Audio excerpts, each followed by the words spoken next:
et bienvenue dans ce plateau spécial 8 mars et deuxième édition. Le 8 mars de chaque année, le monde célèbre la Journée internationale de droits des femmes. Et pour cette année 2023, le thème retenu est « Pour un monde digital inclusif, innovation et technologie pour l'égalité des sexes ». En République démocratique du Congo, 2023 est une année électorale. Ainsi, nous avons opté dans le cadre de cette journée de nous asseoir, de réfléchir sur les sujets liés au processus électoral en cours ici en République démocratique du Congo. Ainsi, nous allons essayer de vous proposer plusieurs panels avec différentes thématiques liées à cette actualité au pays de Félix Tshisekedi. Alors, à tous et à toutes, je vous souhaite le bienvenu dans ce plateau spécial. On va tout de suite commencer avec le premier panel. Nous allons essayer de faire d'abord une évaluation de ce qu'a été l'apport ou l'action de la femme, la participation de la femme congolaise dans les différentes institutions. Et pour ce faire, j'ai le plaisir de recevoir 3 femmes, 3 dames, 3 grandes personnalités de notre pays. J'invite pour ce faire Madame Marielle Mbikaï à me rejoindre ici.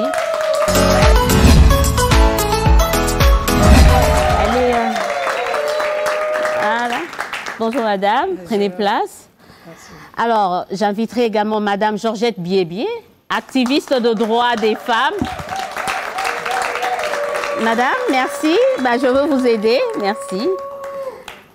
Merci madame Georgette. Prenez place là-bas. Et enfin, on sera avec madame Philomène Machitou. Elle est de ACR. Action commune pour la République, madame. Merci. Prenez place. Alors, c'est avec ces 3 dames qu'on va échanger sur la participation et l'action des femmes au sein des institutions ici en République démocratique du Congo. Je commence par vous, madame honorable Marielle Mbikaï, parce que vous avez siégé pendant 1 année et demie, voire 2 ans à l'Assemblée nationale, en tout cas pendant cette mandature. Vous qui étiez dedans, qu'est-ce que vous pouvez dire sur l'apport de la femme au sein de cette institution qui est l'Assemblée nationale? Merci beaucoup, madame Élysée. Je me dis s'il faudrait comparer avec d'autres législatures, cette fois-ci, ça a quand même un peu évolué. Ça a évolué pourquoi? Parce qu'il y a, au départ, quand la CENI avait proclamé, on avait au moins 10%, c'est-à-dire c'était 50 femmes nettes. Mais avec l'évolution, avec les femmes qui devaient remplacer, à ces jours, nous avons 64 femmes à l'Assemblée nationale. S'il faut mettre ça en pourcentage, je me dis ça peut faire 12 ou 11, quelque chose de pourcentage. Je me dis que ça a évolué quand même. Ça a évolué. Il y a des femmes qui sont présidentes des commissions et il y a des femmes qui se démarquent par leur façon d'intervenir, par leur façon d'apporter des propositions de loi. Je me dis, plus on avance, plus les femmes se démarquent, d'après moi. Comme je n'aime pas être pessimiste, je n'aime pas dire non, les femmes ne sont pas trop représentées. Moi, je me dis qu'on évolue bien. Vous m'avez posé la question sur l'Assemblée. Je pourrais peut-être comparer par rapport à la présidence de la République depuis 1960. On n'a jamais eu une femme. Par contre, à l'Assemblée, les femmes se battent, les femmes sont en train de se représenter de plus en plus. Merci beaucoup, madame Marielle Mbikaï, madame Georgette Biébié. Vous, ça fait des années que vous vous battez par rapport à cette cause relative à la représentativité de la femme. 2018, c'était une année d'alternance. 4 ans après, l'heure de l'évaluation a quand même sonné par rapport à l'action et à la participation de la femme au-delà de l'Assemblée nationale, dans toutes les institutions. Quel est votre regard par rapport à cette participation de la femme? Merci Odia et merci de l'avoir souligné. je suis dans les combats pour la protection et la promotion des droits des femmes depuis plus de 20 ans.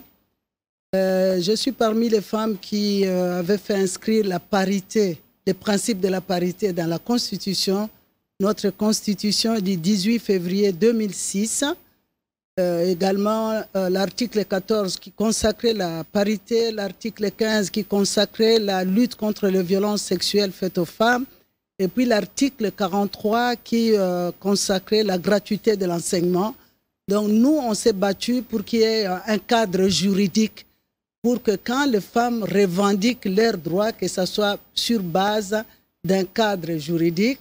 Et si aujourd'hui on a 13% de femmes à l'Assemblée nationale, c'est un tout petit progrès, mais pour moi qui suis une militante, une combattante, on avance à petits pas, mais il y a quand même un petit progrès par rapport à ces concepts de la représentation des femmes. Les Nations Unies recommandent qu'il y ait au moins 30% de femmes pour que la voix des femmes soit entendue, pour que les revendications des femmes trouvent des solutions. Parce que nous ne voulons pas que les femmes soient là pour être là, nous voulons que les femmes expriment clairement leurs besoins, leurs attentes et fassent aussi des propositions. Et il n'y a que des femmes qui peuvent mieux le faire. Par rapport au gouvernement, il n'y a pas longtemps, avec le gouvernement Ilukamba, on n'avait que 17% de femmes au gouvernement, mais aujourd'hui nous avons 27% de femmes au gouvernement. Presque 30%, quoi. Presque 30%. Le quota est presque atteint. Je me rappelle qu'en mars-avril 2022, quand on s'est battu pour qu'il y ait des femmes dans ce gouvernement, notre président porte le programme de la promotion de l'égalité entre hommes et femmes au niveau de l'Union africaine. C'est comme ça qu'il a été désigné comme champion de la parité. Ouais. Et nous avons demandé au chef de l'État que ça ne soit pas un slogan creux. Du fait qu'il soit considéré, désigné comme champion de la masculinité positive, il fallait que cela se concrétise.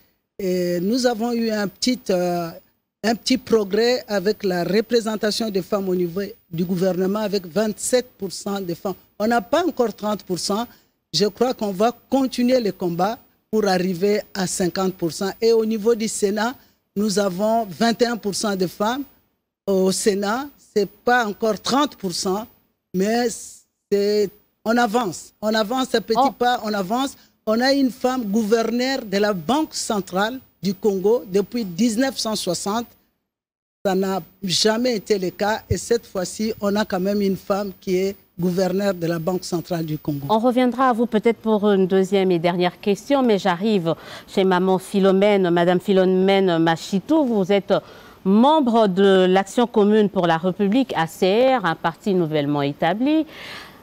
Quel regard portez-vous sur l'action de la femme? ACR, pour ceux qui ne le connaissent pas, c'est le parti d'Eliezer Tambwe. Quel regard votre parti et vous-même portez sur l'action et l'apport de la femme au sein des institutions? Merci beaucoup, Madame la journaliste. Je vous remercie d'abord pour l'invitation et remercier tous les téléspectateurs qui sont en train de nous suivre à ce moment. Merci. Moi, je dirais que la représentation est faible. Est faible pourquoi?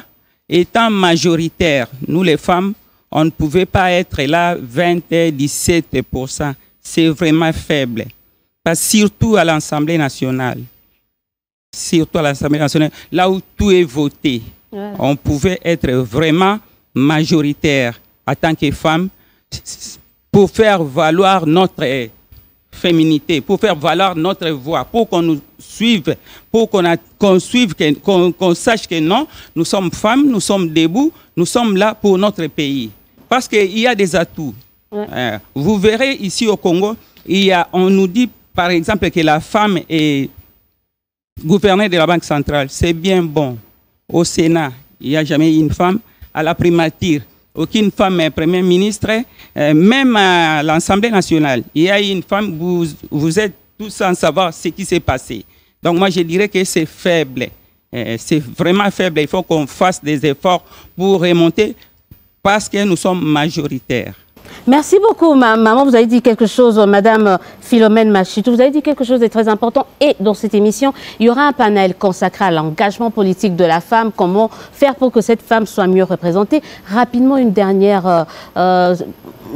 deuxième et dernière question. On dit, on est là, madame Marielle Mbikaï, honorable Mbikaï. Quelle est cette femme qui vous a marqué, qui peut aujourd'hui servir d'exemple pour dire qu'il faut voter encore les femmes lors des prochaines élections? Parce que les gens nous reprochent en disant qu'elles sont là. Celles qui sont là, elles ne font rien. Moi, je me dis sans contredire les gens qui disent que les femmes sont majoritaires et devraient être très nombreuses dans des institutions, mais que non. Parce que les femmes peuvent être majoritaires, mais ils ont choisi, par exemple, le commerce, par exemple. Elles sont majoritaires en commerce actuellement. Et puis, dans des entreprises publiques, elles sont là.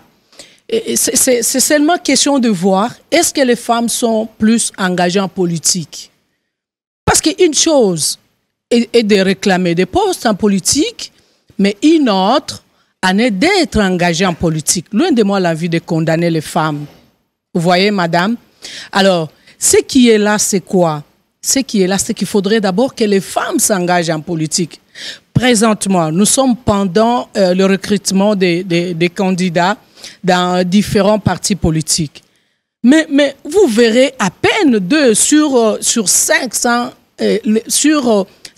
candidats que vous devez aligner, à peine 2, 3, 4, 5, 10 femmes qui s'alignent, madame Odette.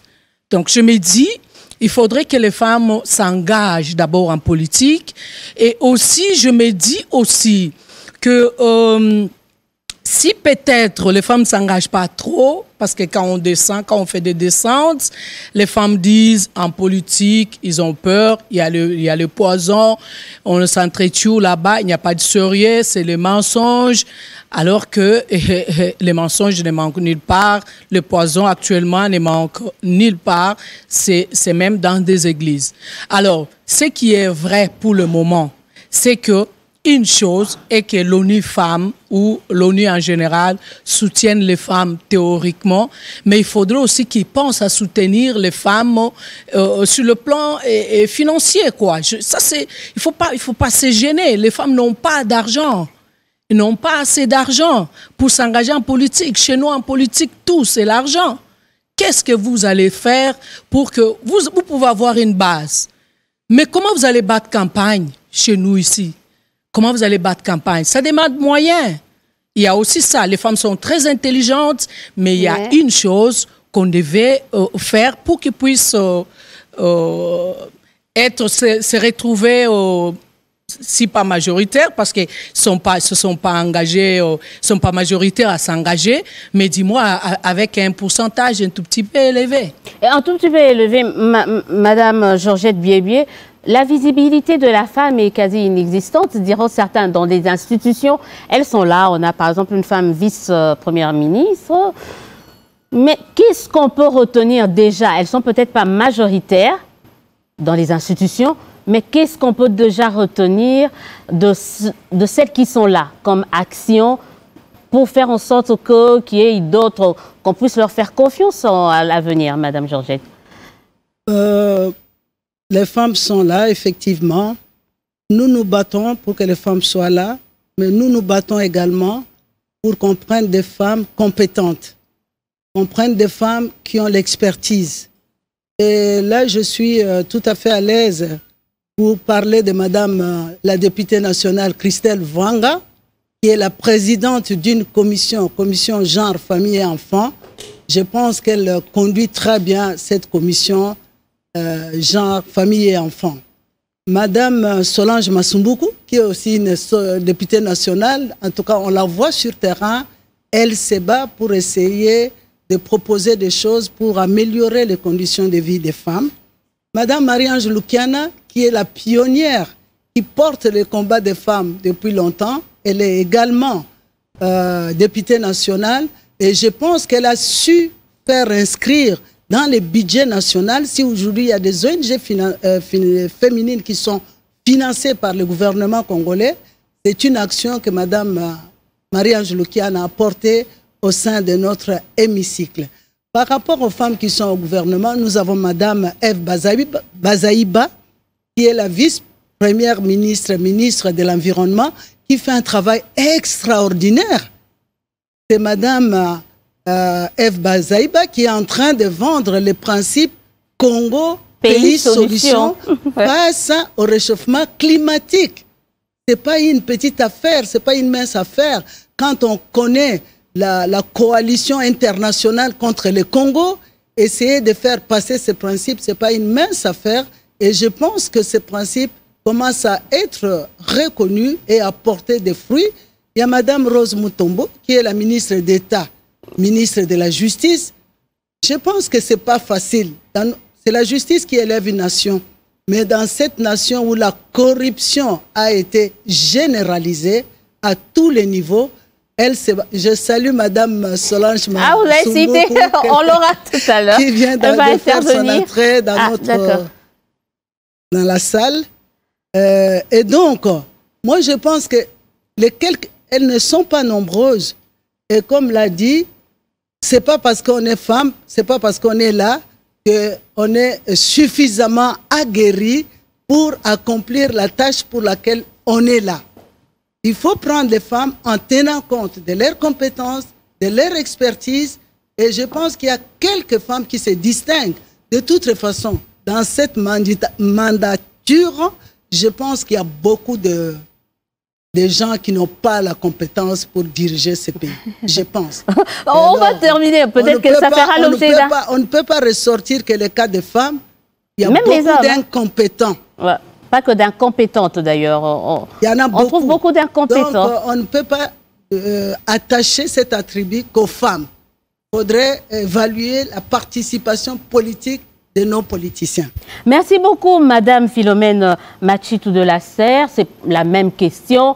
Pourquoi aujourd'hui on doit faire confiance en la femme? Est-ce que celles qui sont là, déjà dans les institutions, qu'ont-elles fait pour qu'aujourd'hui... Est-ce que vous avez une idée de ce que les femmes ont fait dans les institutions pour que, lors des prochaines élections, qu'on puisse redonner encore confiance en la femme? Bon, comme mes consoeurs venaient tout à l'heure de citer les noms, il y a Geneviève Inagossi, il y a Eve Bazaïba, ce sont des femmes. Moi, je dirais que les femmes, nous avons des atouts. Comme madame vient de dire que peut-être les moyens nous manquent, mais nous avons des atouts. Nous devons nous lever. C'est pourquoi nous, à la Serre, on s'est dit, il n'y a pas les ligues des femmes ni de jeunes. Nous travaillons tous en synergie. Il n'y a pas, oh non, ça c'est une ligue. Non, chez nous, il n'y a pas de ligue. À la Serre, tout le monde travaille. À la Serre, c'est selon la compétence. Il n'y a pas de favorisme à faire. On ne fait pas le favorisme, on ne dit pas que non, l'autre c'est l'homme et l'autre c'est la femme. Non, on travaille par rapport à la compétence. C'est ce que je peux répondre. Donc, on peut retenir par rapport à ce panel et qu'il faut beaucoup plus de compétences, pas qu'à la femme, mais à l'homme aussi. Non, mais la compétence, ça veut dire quoi? Quand quelqu'un s'engage en politique, il sait ce qu'il doit venir faire en politique. Souvent, quand on parle des femmes, on souligne compétence, mais moi, ça m'agace. Oui, c'est ça. Mais la méritocratie... Les problèmes n'est pas à ce niveau-là. Quand une personne s'engage en politique et connaît ce qu'il fait, parce qu'en politique, il faut d'abord respecter nos textes, vous voyez. Il y a des textes qui régissent. Quand on veut te nommer ministre, on va te poser des conditions. Tu vas élaborer un programme. Pourquoi tu postules à ces postes? Vous voyez un peu ça? Donc moi, je me dis, souligner, crier tout haut, toujours compétence, quand il s'agit de femmes, là, ça ne marche pas. Ce qu'il faut faire, c'est qu'il faudrait que si les gouvernements ou l'ONU, comme je le dis, veut vraiment que les femmes de pays pauvres émergent en politique, il doit d'abord doter ces femmes-là de moyens. des moyens, voilà. je crois que c'est par là qu'on va... Parce qu'ils ont beaucoup étudié. Nous avons beaucoup de femmes intellectuelles, nous avons beaucoup de femmes intelligentes, mais qui n'ont pas de moyens pour s'élancer en politique. En tout cas, le débat reste ouvert. Ce panel, c'était justement pour poser ce diagnostic. On va continuer de changer ici et ailleurs sur ces thématiques qui passionnent non seulement les hommes, mais également, non seulement les femmes, mais également les hommes. Moi, je veux, avant d'appeler le deuxième panel, je vous propose de suivre cet élément parce que dans le deuxième panel, on va parler de l'enrôlement, la participation et la sécurisation de la femme. Et je vous propose cet élément de la Commission électorale nationale indépendante.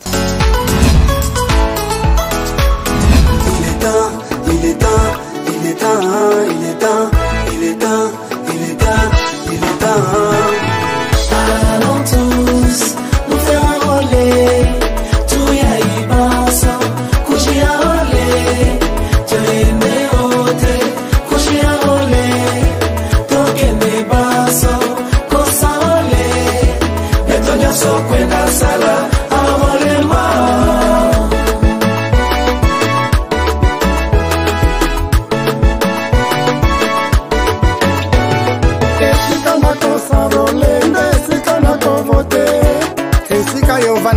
Nde pa ko sarole ko kende pa mo susute ngai wabino jano bombenga mama na wasichana na sisi tuko concerné na olemo ya ba électeur na carte yangu d'électeur na pata carte d'identité biso ba diaspora toutes les mains faut s'enrôler pour le prochain quinquennat. Et ça historique c'est pour la première fois. Canada, Afrique du Sud, Belgique, États-Unis, ici en France, allons tous à l'ambassade pour nous faire enrôler. Congolese, let's go. Congolais, let's go. Allons tous nous faire enrôler. Tout y a les bases, coucher enrôler. Tout y coucher enrôler. Toque mes bases.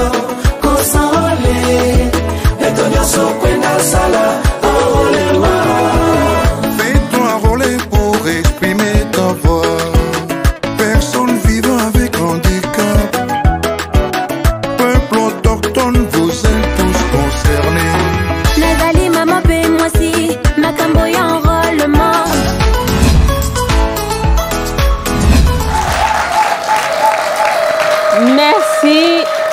Merci à vous et merci pour cet élément de la Commission électorale nationale indépendante. On a vu quand même le président de la CENI faire la ronde de quelques provinces de l'ère opérationnelle 2. Pour ceux qui ne le savent pas, l'ère opérationnelle 2 comprend les provinces de l'ex-Grand Katanga et l'ex-Grand Kasaï. Et ceci nous permet d'entamer notre deuxième panel axé sur justement le processus d'enrôlement, la sécurisation de ce processus, mais également la sécurisation de la femme. Et j'ai le plaisir de retrouver, on citait son nom tout à l'heure, l'honorable, la députée nationale Solange Masumbuko. Bonjour et bienvenue. Mais également, le panel est composé de Annie Modi de Afia Mama. On l'appelle affectueusement Afia Mama. On l'appelle Annie Modi. Bonjour et bienvenue. Merci. Très active, surtout dans la partie est du pays. Nous n'avons pas de choix. Ouais. On est Vous nous direz un peu comment ça se passe là-bas. Exact. Et également, on retrouve encore l'ACR, le tout nouveau parti politique qui nous a honorés avec 2 représentants. Et là, nous avons Madame Grishka Bongo, secrétaire générale adjointe en charge de finances de ce parti. Aussi de la FDC.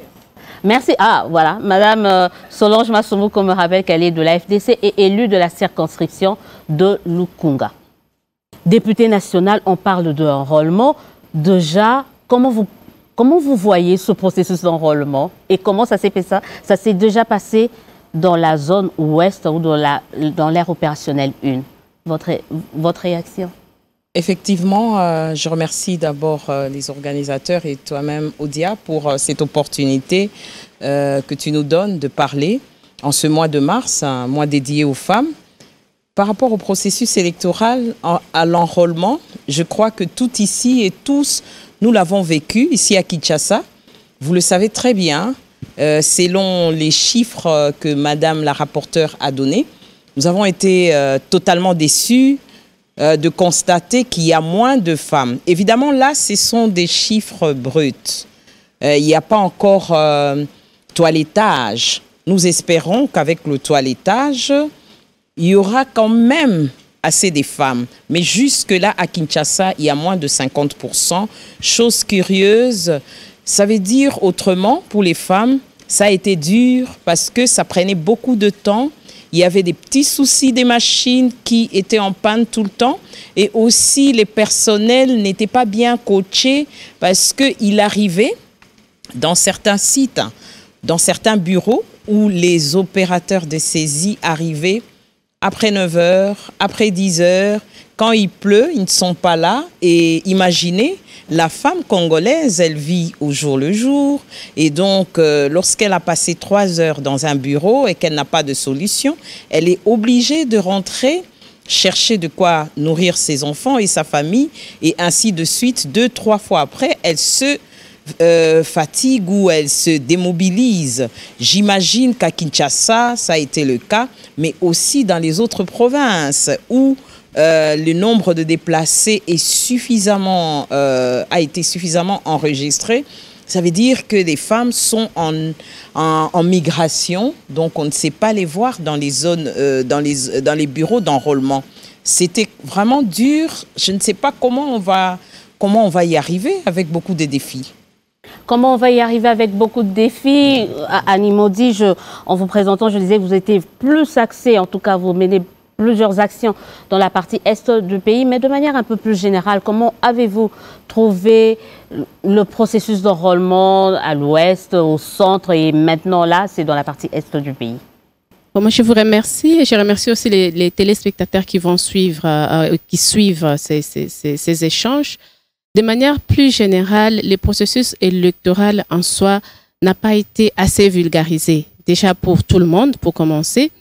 Deuxièmement, la femme et la jeune femme a difficile d'accéder à l'information sous les formats ou les outils qu'on a mis à disposition. C'est plus à travers les digitales et puis plus la télévision.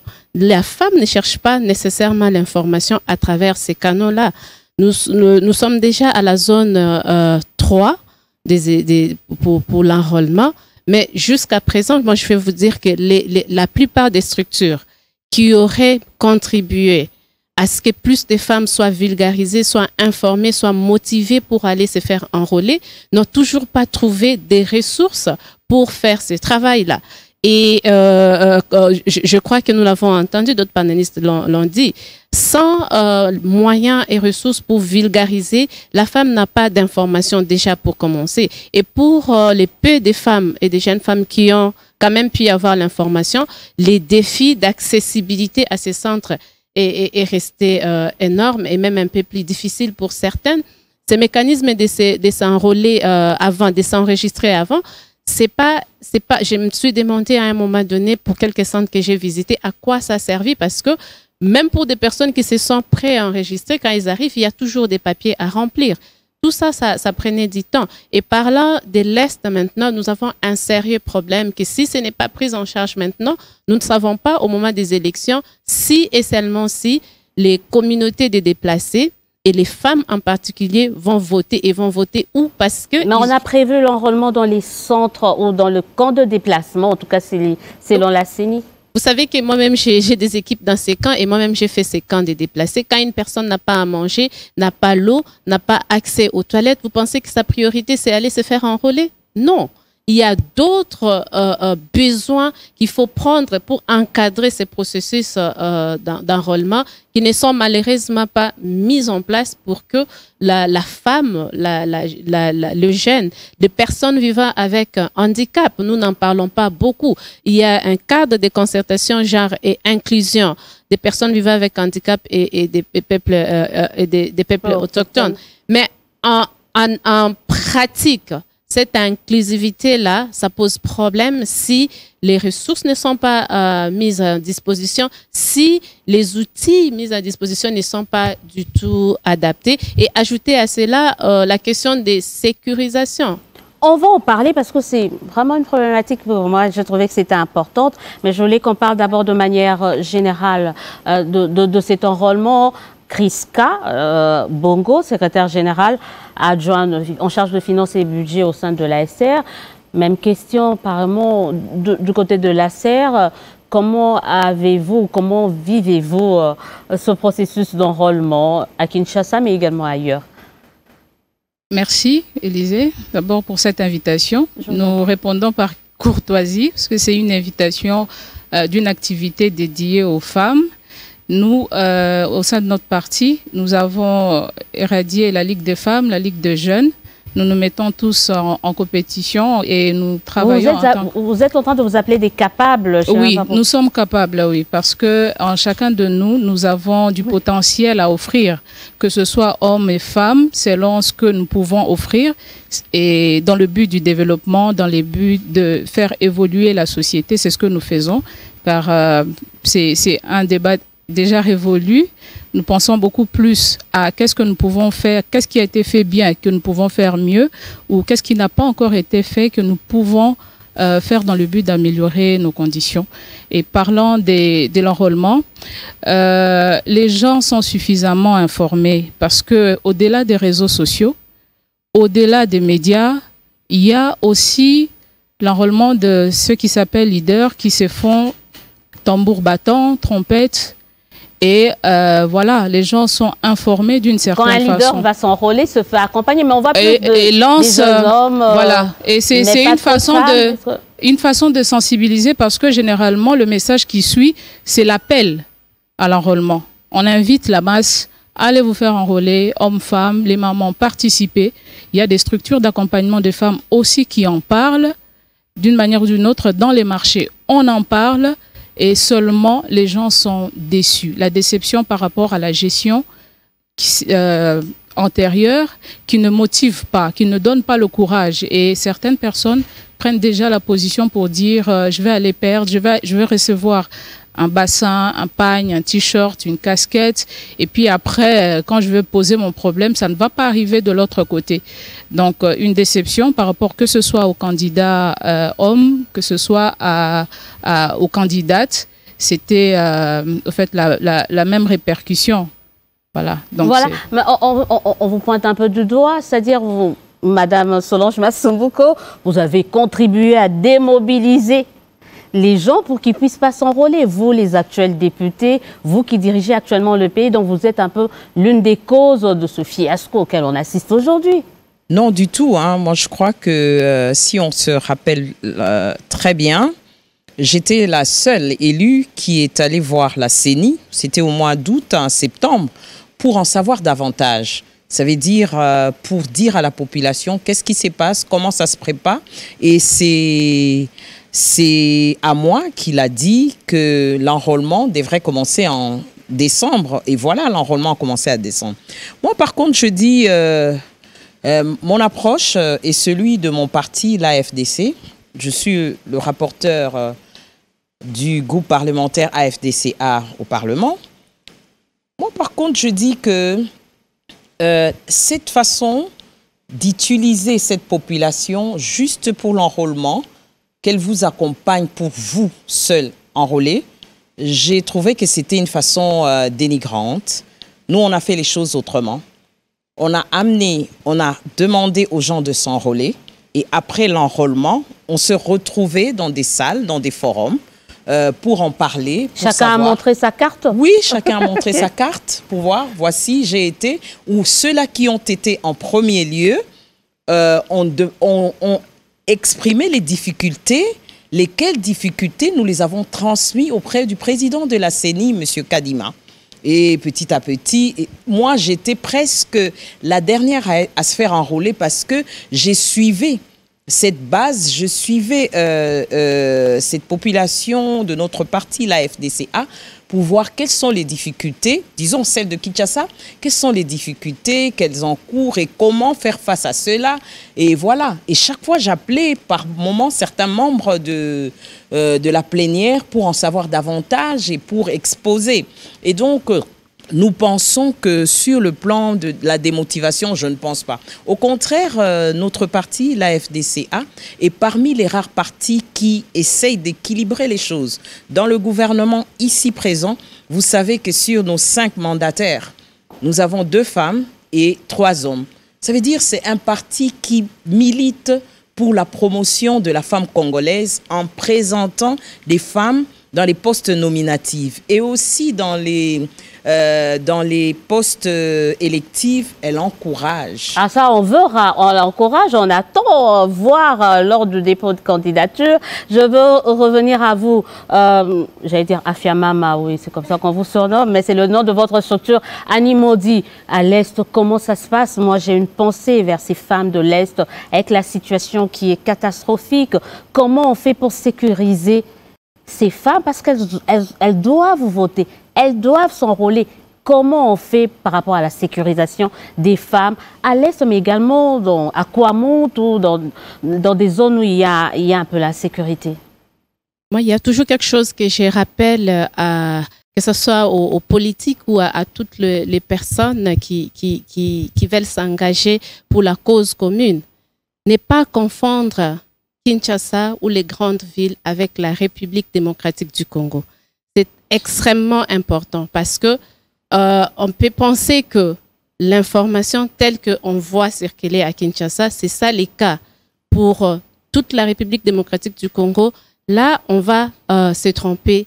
Et deuxièmement, on doit se rappeler que la majorité de la population, d'ailleurs même les femmes, sont à l'intérieur du pays, pas nécessairement à Kinshasa. Et pour revenir maintenant à votre question sur ce problème de la sécurisation, on va réfléchir. C'est vrai, certaines zones occupées par certains groupes armés ont collaboré avec la CENI pour qu'il y ait un enrôlement. On parle en Ituri, oui, certains ont décidé de déposer les armes. Mais c'est dans la même zone, occupée où il y a l'anarchie. C'est dans la même zone où les femmes sont violées. Pensez-vous vraiment que dans ce contexte-là, une femme, même un homme, ici on va mettre un accent sur les plus vulnérables, une femme va avoir le courage de se lever pour aller et se sentir en sécurité d'aller se faire enrôler? Donc c'est perdu d'avance dans ces zones-là? Je ne peux pas dire que ça soit perdu d'avance, c'est plutôt des questions qui demandent plus d'engagement, plus d'attention et plus d'appui, pas seulement du gouvernement, mais aussi des partenaires de la RDC internationaux qui regardent et qui suivent ces processus électoraux. Je vois ici, on a le processus de Nairobi qui est en cours, on a le processus de Luanda. On ne peut pas parler des élections, du processus électoral en faisant abstraction à ces processus de paix, parce que c'est ça, au fait, qui va contribuer à la sécurisation et à l'encadrement, d'autant plus que nous savons qu'il y a les troupes des États de l'EAC qui sont censés, je ne sais pas affirmer, mais qui sont censés garantir la sécurité. Donc la question de sécurisation est très importante, mais ça reste flou. Les gens ne se sentent pas en sécurité dans ces zones-là d'aller exercer leurs droits civiques. Madame Kriska Bongo de la CER, par rapport à la sécurisation, elle a parlé, elle a dit que Kinshasa n'est pas à la RDC, mais on trouve quand même des poches d'insécurité aussi à Kinshasa. Est-ce que cela a milité pour qu'il y ait moins de femmes enrôlées dans la partie ouest, carrément, où ça semble être plutôt calme, où c'est la femme qui se dit ça ne sert à rien, que je reste à la maison, parce que de toutes les façons, mes déshydratants ne vont pas être pris en compte? Bon, à cette question, je dirais que le contexte n'est pas le même, parce que à l'Est, il est impératif pour le chef de l'État de trouver une solution. Nous ne pouvons pas aller non plus aux élections dans cette situation. Il faudrait faire taire les armes pour mettre tout le monde, toute la population en condition pour s'enrôler et aller voter. Avec cette insécurité, nous ne saurons pas parler d'un climat favorable aux élections. Donc, il est vraiment impératif pour le chef de l'État de mettre en place toutes les mesures possibles pour arriver à mettre fin à cette insécurité à l'Est et cette agression qu'on cite ouvertement de la part du Rwanda, de la part de Kagame et qui incite vraiment cette situation. Donc, par rapport à Kinshasa, c'est vrai qu'il y a les phénomènes Kuluna qui nous met dans des situations instables parfois, mais je crois qu'il y avait des mesures où on a permis quand même de prolonger, de donner des dates supplémentaires pour arriver à atteindre un certain quota. Donc, à cette question, je crois que le contexte doit vraiment se diversifier. Merci. Merci beaucoup, mesdames. Et c'est la fin de ce panel. Moi, je dis, excusez-moi, c'est 15 minutes par panel, c'est peu, mais nous jetons les bases d'un débat. On continue les discussions à la maison. Mais je tiens maintenant, vous êtes notre fil rouge, Madame Solange Masumbuko. On vous retient pour l'autre panel. Vous allez également intervenir parce que vous êtes notre invité fil rouge, donc vous allez intervenir dans le troisième et dernier panel de cette émission. Mais les deux dames, je vous dis merci, mais en attendant, je vous prie de suivre également. Cette fois-ci, c'est un élément. Moi, j'ai eu quand même à faire un tour à Kanyamaka CC. Alors, j'ai voulu vous proposer ce qui se passe, parce qu'on parle souvent des Kuluna hommes, mais on ne sait pas ce qui se passe avec les femmes. Moi, on a préparé un petit élément pour voir comment est-ce que les femmes issues des milieux désœuvrés sont préparées pour la réinsertion au niveau de la société, mais cette fois-ci à Kanyamaka CC. On suit cet élément du service national et on se retrouve juste après.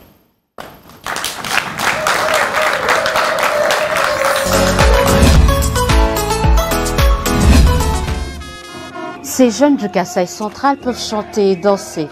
Jadis miliciens dans le mouvement insurrectionnel Kamwena Sapo, aujourd'hui ils vont servir la République via le service national.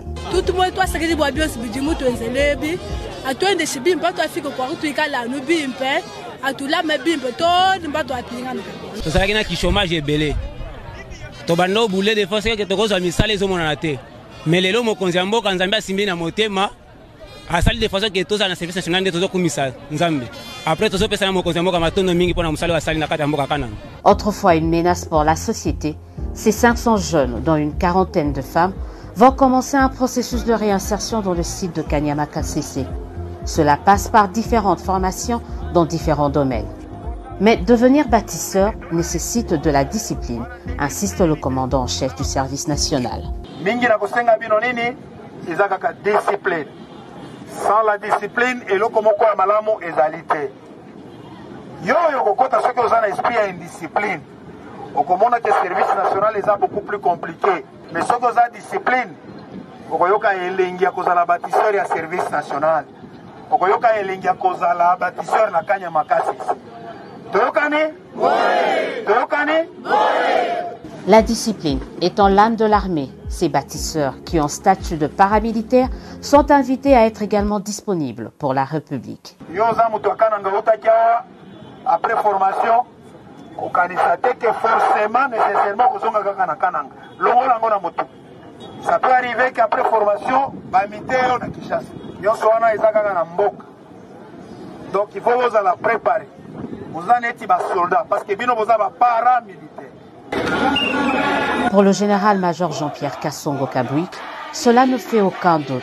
Par le service national, le président de la République, Félix-Antoine Tshisekedi Tshilombo, vient redonner de l'espoir à cette jeunesse congolaise désœuvrée et souvent oubliée.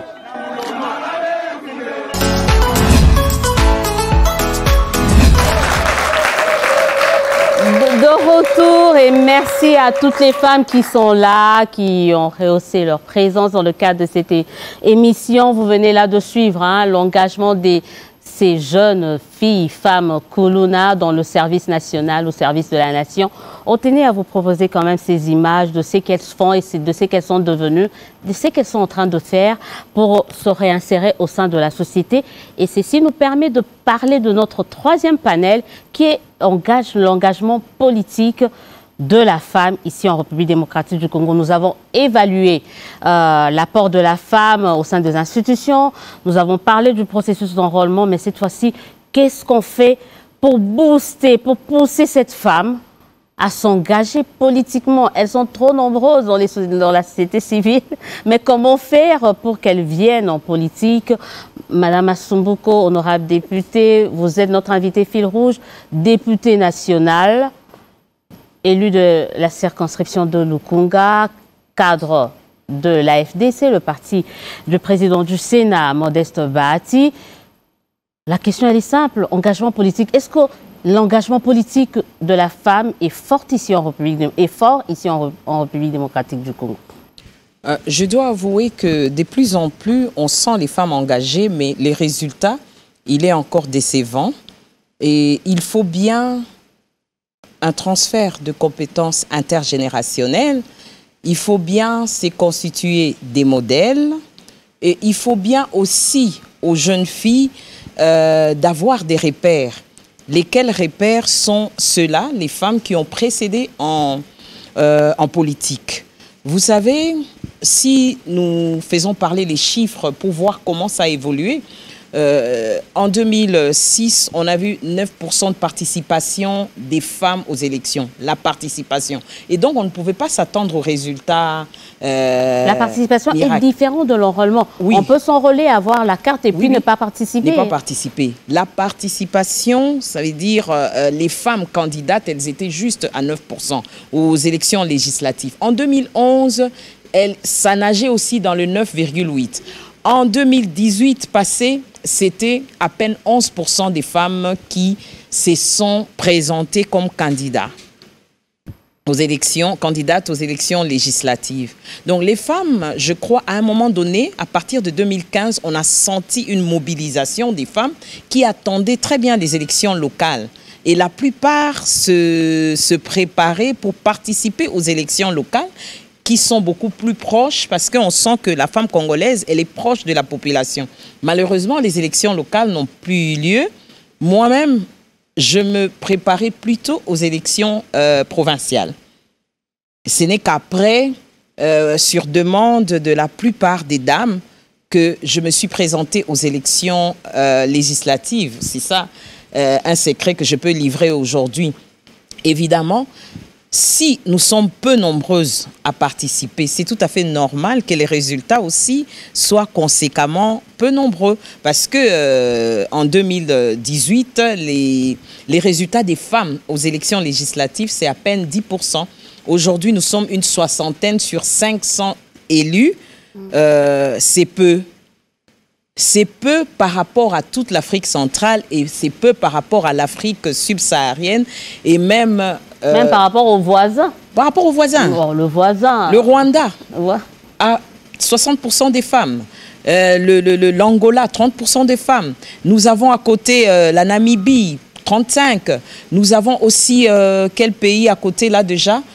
Brazzaville fait des efforts. Et nous avons aussi le Burundi et l'Ouganda. C'est déjà plus de 35% des femmes participantes aux décisions, donc aux élections, qui participent et qui sont en fait actives dans les institutions. Mais ici, d'abord, elles sont peu nombreuses à participer ou à se faire élire et c'est tout à fait normal qu'il y ait moins. Mais le fait qu'elles se sont peu enrôlées ne veut pas dire qu'elles ne seront pas nombreuses sur les listes, surtout que, vous savez, la loi électorale a mis une disposition incitative pour les partis politiques. Ça veut dire les partis qui vont présenter paritairement le nombre de femmes et ceux des hommes seront exemptés pour les frais. C'est déjà ça, les femmes. On verra quand même avec les partis politiques comment est-ce qu'ils vont se comporter. Là, juste à côté de vous, il y a Madame Nadia Mpassé. On parlait de l'engagement politique. Elle est jeune. Elle sera certainement candidate, elle nous dira, mais elle veut être candidate. Déjà, moi, je veux savoir pourquoi vous avez décidé de vous engager en politique, Madame Nadia Mpassé. Merci beaucoup, Madame Odia, pour la question. Déjà, il faut dire que ma motivation ou mes convictions à m'engager dans la vie politique, c'est par rapport à ma nation. En tant que juriste, nous disons toujours pas d'intérêt, pas d'action. Donc, c'est mon intérêt par rapport à mon pays, par rapport à ma nation, qui me pousse, qui me motive à m'engager. C'est-à-dire en regardant les réalités actuelles, en regardant toutes les difficultés, tous les défis que rencontre notre nation, je me dis, je ne peux pas croiser les bras, je ne peux pas rester bouche bée, je ne peux pas rester inactive. c'est la raison pour laquelle je me suis décidée de m'engager dans la vie politique. Les pesanteurs sociétales, vous êtes une femme mariée, ça a été facile avec votre mari parce qu'on sait que c'est ça aussi qui freine un peu l'engagement de la femme. On dit même mon mari ne veut pas. Est-ce que vous avez rencontré ces difficultés-là? Est-ce que vous êtes accompagnée par la famille? Comment ça s'est passé avec vous? Merci beaucoup, Madame Odia, pour la question. Bien évidemment, ça n'a pas été facile. Mais au finish, nos maris africains, à l'occurrence congolais, finissent par comprendre que la RDC, pour son développement, a besoin de la femme.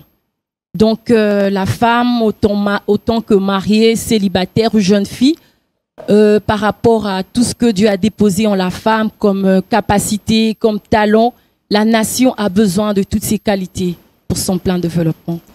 Merci. Juste à côté de vous, je l'appelle, c'est mon homo, on porte le même nom, Arlette Odia. Merci. Heureuse, comme d'habitude, de vous retrouver. Alors, vous étiez dans la société civile, je ne sais pas si c'était de manière déguisée pendant un bon bout de temps. Vous étiez d'abord dans un parti politique, puis vous êtes revenu dans la société civile, puis là maintenant vous êtes à fond dans un parti politique, en tout cas proche du PPR, du FCC, du PPRD. Pourquoi vous avez décidé de quitter la société civile pour vous engager politiquement? Bon, je dois dire que même du temps où j'ai fait carrière au sein de la société civile, je ne défendais que des questions d'ordre politique. À vrai dire, ce temps que j'ai passé au sein de la société civile, c'était pour préparer mon choix politique.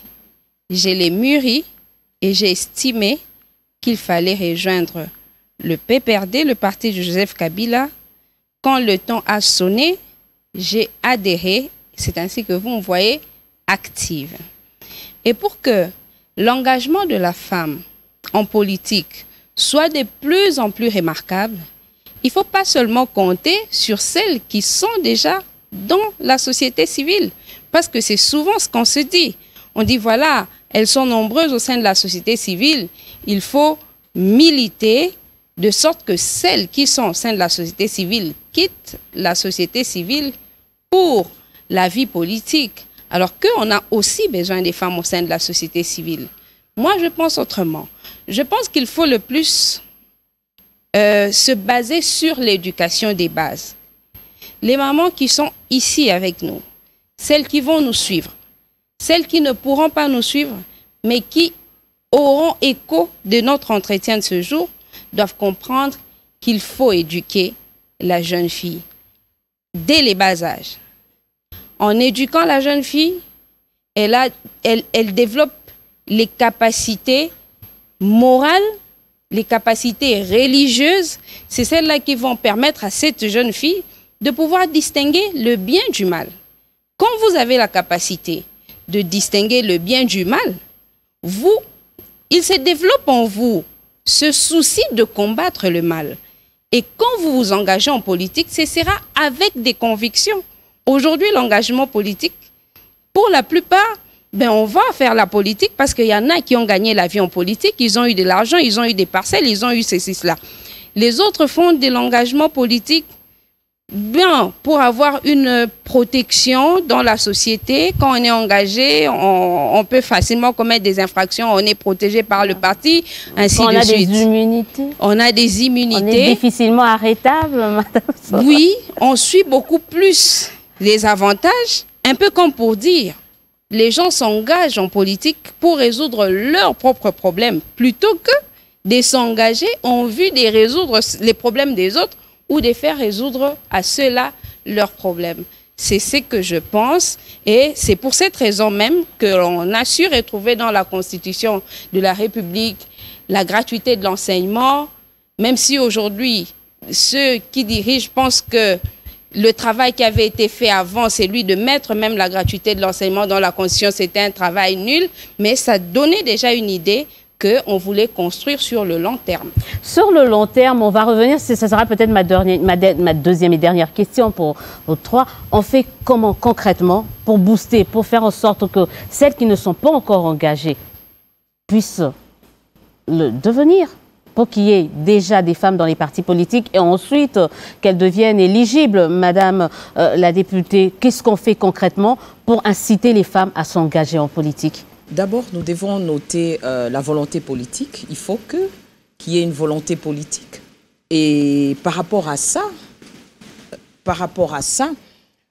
la volonté politique, on sent que le chef de l'État actuel, son Excellence Félix Tshilombo Tshisekedi, a de la volonté.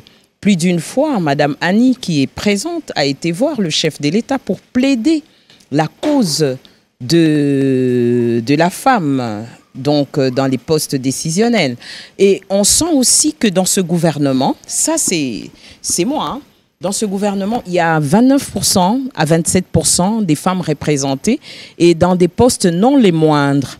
C'est la première fois qu'on sent cette volonté. Ça ne suffit pas encore. Au Parlement, nous sommes à peine 60. Et donc, nous avons à lutter contre les préjugés culturels. Parce que culturellement, la femme est appelée à éduquer, ce n'est pas mal, à rester à la maison, à rester plus dans son rôle reproductif. Et nous avons aussi au niveau des partis politiques les pesanteurs, parce que les postes décisionnels et les postes nominatifs, ce sont les partis qui présentent les femmes. Si on ne vous présente pas comme mandataire ou ministre, vous avez du mal. Et on sent aussi au niveau des femmes qu'il faut plus d'engagement, mais plus aussi de exprimer ses désirs, exprimer lorsque vous avez des ambitions. Les femmes expriment moins parce que nous avons été éduqués à croire que les autres vont penser pour nous. Pendant que les hommes expriment leur ambition, les femmes expriment moins.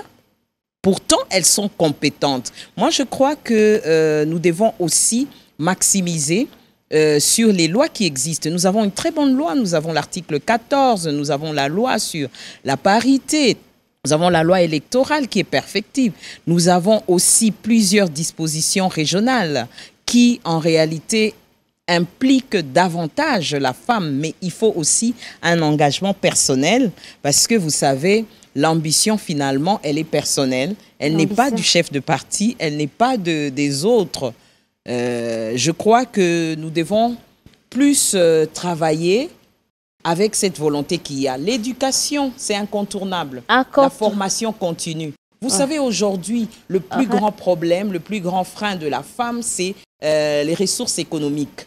Et combien d'argent nous manquons ou nous perdons parce que la femme n'accède pas au numérique et encore moins à la digitalisation de tout ce qu'elle peut faire. On parle de ça tout à l'heure dans le quatrième et dernier panel. On a parlé de moyens justement qui manquaient à la femme. Dans le premier panel également, on va revenir sur tout ça. Nadia Mpassé, vous avez fait le pas, vous avez dit « Ok, je m'engage », mais qu'est-ce que les autres jeunes femmes, mariées ou pas, comme vous, qu'est-ce qu'ils doivent faire pour aller sauter ce pas-là et devenir engagés politiquement, si on peut dire ça comme ça? Merci, Odia, pour la question. Ce que je dois dire par rapport à ta question, c'est que la femme doit réaliser qui elle est. C'est-à-dire, quand je dis que la femme doit réaliser qui elle est, je veux dire que, au fait, la femme, elle est la source même de la vie. En elle, il y a les qualités qui peuvent sauver cette nation. Elle a en elle des qualités qui peuvent faire que beaucoup de réponses soient données à beaucoup de questions qui se posent actuellement. Mais on ne viendra pas la lever. Elle doit elle-même s'élever, comme l'a dit Honorable Solange, c'est décider à pouvoir participer au progrès ainsi qu'au développement de la nation. Donc, aux femmes et aux jeunes filles qui me suivent, maman, jeune fille, la nation a besoin de nous. Beaucoup de réalités, beaucoup de problèmes n'attendent que la femme puisse s'élever. Parce que la femme, par exemple, elle est la personne la mieux indiquée pour comprendre c'est quoi le bien-être. C'est quoi la propreté de l'environnement, par exemple. Donc, il y a tellement de questions qui, les réponses ne viendront que de la femme. Les réponses ne viendront que de la femme. On fait comment pour que cette prise de conscience, Arlette Odia, maître Arlette Odia, on fait comment pour que cette prise de conscience soit répercutée dans le chef de la femme et qu'elle se dise, ça y est, je me jette à l'eau, je m'engage? Il faut d'abord noter qu'il y a les cadres juridiques. Je pense que Madame Georgette Biébé l'a dit, il y a la Constitution qui consacre l'égalité homme-femme. Il y a la loi portant protection de l'enfant, la loi qui protège également la femme, la loi contre les violences faites contre la... Donc, le cadre juridique, il est là. Il est maintenant question que des personnes de bonne volonté, des personnes de bonne moralité, des personnes de conviction s'engagent. On a cité les nombres de femmes qui sont au sein des institutions, mais pourquoi on tient toujours qu'elles soient beaucoup plus nombreuses? C'est parce qu'on estime que le rendement n'est pas suffisant, il n'est pas satisfaisant. On doit toujours marteler sur le nombre plutôt que sur la qualité. Je pense qu'on devrait faire l'inverse. Et parlons du nombre. Il suffira pour nous d'éduquer convenablement nos enfants. On ne leur dira pas de faire la politique, ils la feront par eux-mêmes. Parce qu'ils se rendront compte que dans notre société, il y a quelque chose qui ne va pas. Nous devons nous lever. Savoir faire la part des choses entre ce qui est bon et ce qui est mauvais. La responsabilité de l'homme politique, pour ma part, c'est que nous devons arriver à faire comprendre aux gens que l'adversité en politique n'est pas l'inimitié. Aujourd'hui, vous rencontrez quelqu'un qui vous dit « je suis dans l'opposition politique », mais tout de suite, on vous étiquette que vous êtes contre le pouvoir, vous êtes contre le président de la République, parce que c'est comme ça que c'est ancré dans notre mentalité.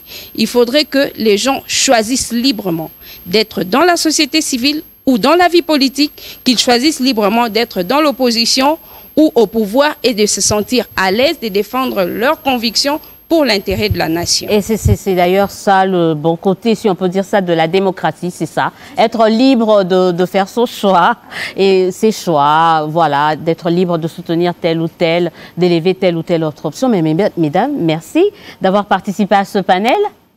Je retiens encore notre fil rouge de cette émission, ce plateau spécial. Je remercie Maître Arlette Odia. Je remercie Madame Nadia Passé.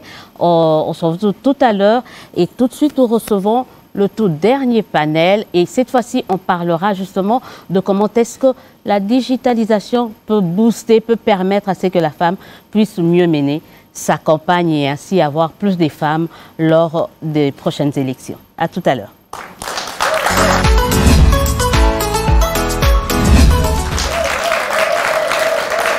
Merci beaucoup. On a réservé le meilleur pour la fin parce que justement, on va parler de la thématique de cette année liée à la Journée internationale des droits de femmes. Et cette thématique est axée sur, est intitulée de la manière suivante: pour un monde digital inclusif, innovation et technologie pour l'égalité de sexe. Pour nous en parler, on reçoit Madame Charoufa. Bonjour et bienvenue. Merci et bonjour. On garde notre fil rouge la députée nationale. Elle est également experte en communication. Elle essaiera de nous dire. Vous l'êtes également, Madame Charoufa, à la tête de la Fondation Bomoko. Vous êtes également consultante en communication.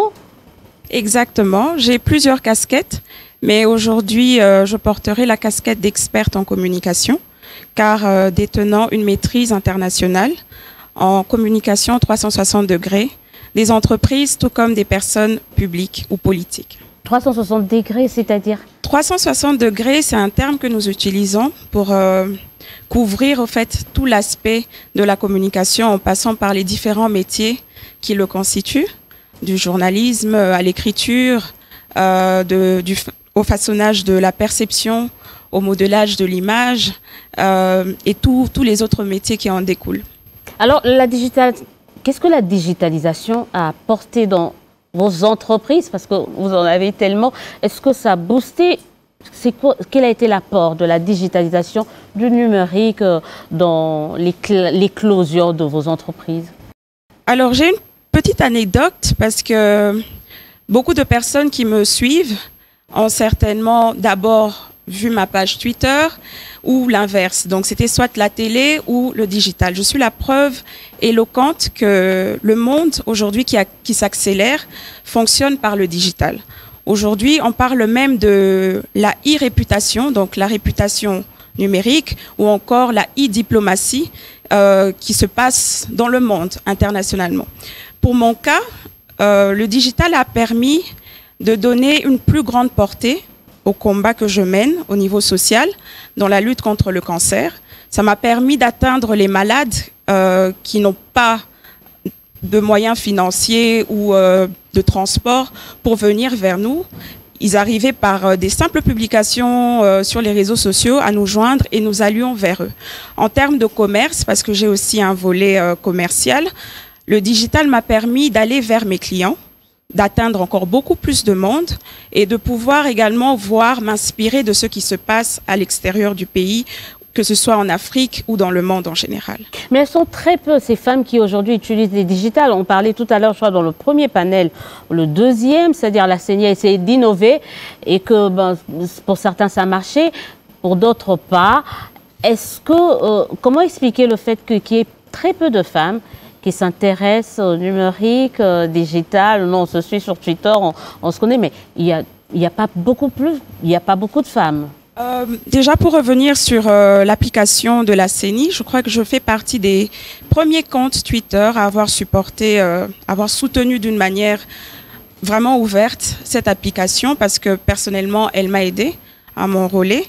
Et j'en ai fait la promotion au point où les personnes s'imaginaient peut-être que j'étais même affiliée à la CENI, mais non, je faisais juste la promotion de cette numérisation. Vous avez essayé, vous avez vu que ça marchait? J'ai essayé, c'était facile. J'ai essayé également de sensibiliser autour de moi et je peux vous assurer que j'ai eu des bons retours. Bon, c'est vrai que dans tous les cas, il y a toujours des bons et des mauvais témoignages, mais moi je préfère me focaliser sur ce qui a marché.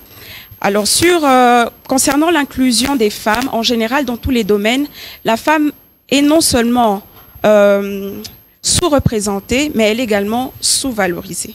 Parce que aujourd'hui, quand on parle du phénomène influenceur ou influenceuse, le premier genre qui vous vient, c'est la femme.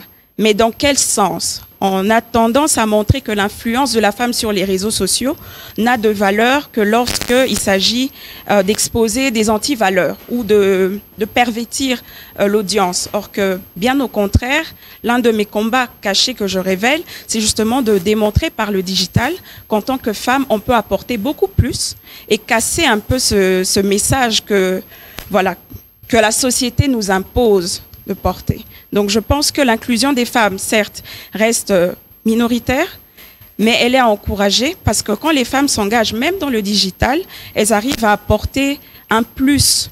Elles arrivent à produire des contenus beaucoup plus réels qui se rapprochent beaucoup plus à nos réalités que lorsque ce sont des hommes. Les hommes vont m'excuser.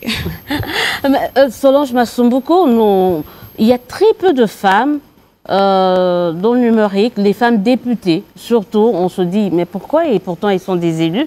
Pourquoi, à votre avis, les femmes de manière générale, mais surtout les élus, les ministres femmes, c'est à peine si vous pouvez retrouver un tweet, une publication d'une députée, d'une ministre femme. Pourquoi les femmes ont du mal à utiliser le digital ou le numérique? C'est juste une question d'apprentissage et aussi une sensibilisation parce que le digital a rencontré la femme dans plusieurs casquettes, dans ses 1000 bras. La même femme politique a aussi une famille, a donc des activités champêtres, a des activités peut-être ONG. La même femme, elle est enseignante et tout. Et voilà. Mais ce qui est vrai, je crois qu'il faut impulser et booster. Pourquoi? Parce qu'aujourd'hui, il semble, selon les chiffres, qu'il y a au moins 40% d'accessibilité de téléphones intelligents. Et donc, à partir de la maison, tu peux faire ce que tu pensais que tu peux juste aller ou... À partir dans un embouteillage, tu peux tweeter, tu peux faire cela, mais on n'est pas habitué. Déjà, les femmes on a du mal à présenter ce qu'on est par justement le numérique et par la digitalisation. Non, on a peur, il faut qu'on se le dise. La femme a peur de l'Internet. Oui, la peur, c'est comme la résistance au changement. On a peur pour rien. Il faut essayer. Il faut essayer et aujourd'hui, c'est incontournable parce que je crois que les élections demain vont compter aussi sur l'usage de l'outil numérique parce qu'il y a plusieurs qui ne viendront pas physiquement dans vos campagnes, dans vos prestations, mais qui seront sur le net pour voir qu'est-ce que tu es. Moi, je me rappelle, j'ai une page blog, mais combien rentre dans cette page-là? Encore qu'il y a maintenant des méthodes beaucoup plus incitatives, des hashtags qui permettent de se retrouver. Et il y a plusieurs outils aujourd'hui, non seulement les vidéos, les téléphones, les réseaux sociaux, Instagram, Facebook, Twitter. Aujourd'hui, c'est plus TikTok. Donc, chaque fois qu'on attend, ça nous rejoint, ça nous rattrape, ça dépasse et on est dépassé. Et donc, aujourd'hui, c'est incontournable. Mais vous savez, grâce au digital, aujourd'hui, vous avez les mamans qui sont à l'intérieur de la salle. Ils ont eu juste le message par téléphone. Okay. Certains qui n'ont pas pu accéder ne sont pas là. Donc, cet outil, le digital, l'usage du digital par le numérique, contribue aussi à l'autonomisation sans laquelle la femme, politiquement, elle ne peut pas exister. Elle ne peut pas exister. Moi, je voulais donner-nous quelques astuces, Madame Charoufa. Comment est-ce que, parce qu'aujourd'hui, on parle des élections, on parle des élections, on veut, hein, faut pas qu'on se leurre, on veut qu'il y ait eu beaucoup de femmes à l'Assemblée nationale en 2024, on veut qu'il y ait beaucoup de femmes ministres, mais on reste d'abord dans le domaine des élections. Comment on fait comment le digital peut aider la femme à bien mener sa campagne et à toucher là où les médias traditionnels ne peuvent pas arriver? Moi, j'ai un secret et c'est le même secret que je partage à toutes les personnes, c'est l'authenticité. De la même manière que les campagnes se faisaient dans le temps, où on privilégiait la proximité, où on privilégiait le contact direct avec la population, eh ben c'est pareil dans le digital. Pour pouvoir marquer les esprits, pour pouvoir demeurer dans une certaine communauté, se faire suivre et se faire accompagner, il faut rester authentique. Et parfois, l'authenticité, pour que ce soit plus marqué dans le cadre politique pour une campagne, l'authenticité s'accompagne des actions concrètes sur terrain. Parce qu'il y a un côté avec la communication que plusieurs ignorent, c'est qu'on ne sait pas fabriquer des faits. Nous, les experts qui travaillons sur les images, nous avons besoin du concret. Parce que c'est à partir des actions réelles, à partir des activités avec des résultats palpables, votre communication ira de plus en plus, ce sera de plus en plus croissant et à votre bénéfice. Mais si de l'autre côté, vous faites une communication de maquillage ou de façade, il y a toujours un rattrapage qui va vous arriver et le retour ne sera pas aussi satisfaisant. Donc, je retiens deux mots, l'authenticité et les actions concrètes. Donc, communiquer sur ce qui est factuel, vérifiable et palpable. Ben, merci, tout est dit. Alors, la stratégie, j'espère qu'à la maison, les dames et également les messieurs qui nous suivent ont écrit parce que je crois que la stratégie vaut également pour les hommes qui seront en campagne, même si on espère que les femmes seront beaucoup plus nombreuses à l'Assemblée nationale l'année prochaine, 2024. Mais moi, j'insiste sur l'apprentissage. Rapidement, une minute, parce que c'est vraiment la fin. On doit terminer, Madame la députée. Moi, j'insiste sur l'apprentissage, parce que sans l'apprentissage, on ne peut pas bénéficier du digital. Grâce au digital, vous êtes visible. Grâce au digital, vous pouvez vendre vos produits. Grâce au digital, vous pouvez échanger d'expériences. Mais aussi, grâce au digital, vous avez accès donc aux lois et aux différents textes qui propulsent les femmes, la participation de la femme grâce au digital. Vous vous impulsez parce que ce que vous faites, vous pensez que c'est peu pendant que ailleurs c'est innovant, etc. Grâce au digital, vous pouvez aussi accéder au financement et grâce au digital, finalement, vous pouvez être élu. Mais le tout passe par l'apprentissage. Voilà pourquoi au niveau de ma plateforme ADEAC, Action pour l'autonomisation des communautés africaines, nous organisons des séances de coaching, surtout pour les jeunes filles, mais aussi pour les mamans, chaque samedi, gratuitement, pour que ensemble nous puissions démarrer. Parce que si certains utilisent et d'autres n'utilisent pas, finalement, nous ratons beaucoup d'argent. Voilà, tout le monde, on est tous d'accord que le digital devient indispensable quand même. Dans notre monde actuel, Madame Charoufa. Je lance simplement un appel à toutes les femmes, aux jeunes femmes, aux jeunes dames. Le digital aujourd'hui est rempli d'opportunités. Il n'y a pas que des mauvais côtés. Grâce au digital bien utilisé, vous avez beaucoup plus d'impact et vous apprendrez beaucoup plus dans votre confort plusieurs métiers et vous saurez briller à l'international tout comme au national. Merci beaucoup et nous, on va utiliser le digital justement pour essayer d'emmener cette émission dans vos salons, dans vos smartphones, dans les coins les plus reculés de la République démocratique du Congo, mais également à travers le monde, parce que cette émission sera également suivie sur les médias traditionnels, bien entendu, mais également, on va vraiment utiliser tous les réseaux. On sera sur Twitter, sur YouTube. Si vous pouvez mettre nos pseudos de Twitter. On le fera. On sera sur TikTok. Moi-même, j'ai un compte TikTok. On sera sur tous les réseaux, les groupes WhatsApp. J'en compte plus de 200. Donc, on sera là. En tout cas, merci. Et c'est par vous qu'on va terminer cette émission.